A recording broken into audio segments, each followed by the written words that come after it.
አባትህ እንዲህ የማይቀርባችሁ ወይም ደስተኛ ያልሆነው ለምንድን ነው የሚመስልህ? አንተ እንደሚገባ እንደ ልጅ አንደበት ለምንድን ነው የሚመስልህ? ምንም የሚሰማኝ ነገር የለም ስለሱ።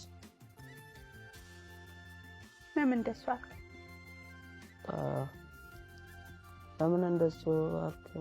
ጥያቄ ነው። እሱም በቃ በተደጋጋሚ እናቴ በታመመችበት ጊዜ ደውለናል።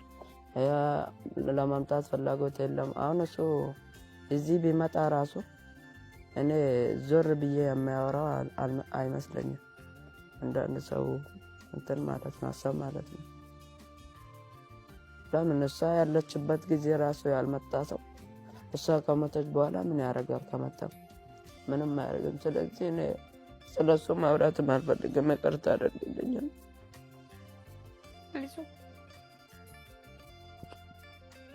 በእውነት ግን መልካም ሰዎች እንዳሉ ሁሉ ልጆቻችሁን ግን ክዳችሁ እንደዚህ የማይሻገሩትን የምትሰጡ አባቶች በእውነት እግዚአብሔር ልባችሁን ይመልስ ነው የምለው። ሁላችንም በእንዲህ አይነት ፈተና ውስጥ ስለምናልፍ ማለት ነው።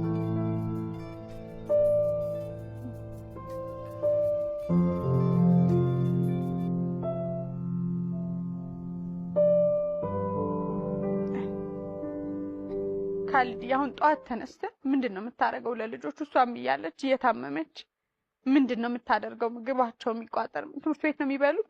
እንዴት ነው የምታደርገው? ከጧት ተነስተህ እንዴት ነው ውሎ? እስቲ ንገረኝ። መጀመሪያ ተነስቼ ለእነሱ ቁርስ እሰራለሁ። ከዛ በኋላ ቁርስ ከሰራ በኋላ ለእናቴም ትንሽ አጥሚት እሰራለሁ። ከዛ በኋላ ልጆቹ ሲነሱ እነሱንም በቃ እነሱም ይታጠባሉ። ከተነሱ በኋላ ሲነሱ ዩኒፎርማቸውን ምናምን ለብሰው በቃ ቁርሳቸውን በልተው ይሄዳሉ ወደ ትምህርት ቤት።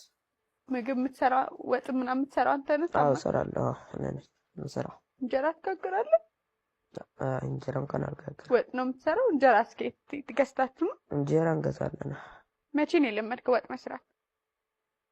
እስቲ ሙያ አስተምረኝ። እኔ ሙያ ስለሌለኝ እኔ ሁሉም ነገር ከሳ ነው የተማርኩት። በቃ ያን ጊዜም ከሳ በጣም አልርቅም። በቃ ሁሉ ነገር ስትሰራም ምሳም ሁሉ ነገር ስትሰራም እኔ ነው ህቃም ሁሉ ነገር በቃ የማመጣለት እኔ ነኝ። በቃ ከሳ ነው የተማርኩት ሁሉንም ሙያ። ጓደኛ በጣም የቅርብ ጓደኛ እናት ናት? አዎ በጣም አዎ እናቴ ናት ጓደኛ። አይዞህ በጣም ጠንካራ ነህ ካልዲ። ያንን ሁሉ መከራ ጊዜ አልፈ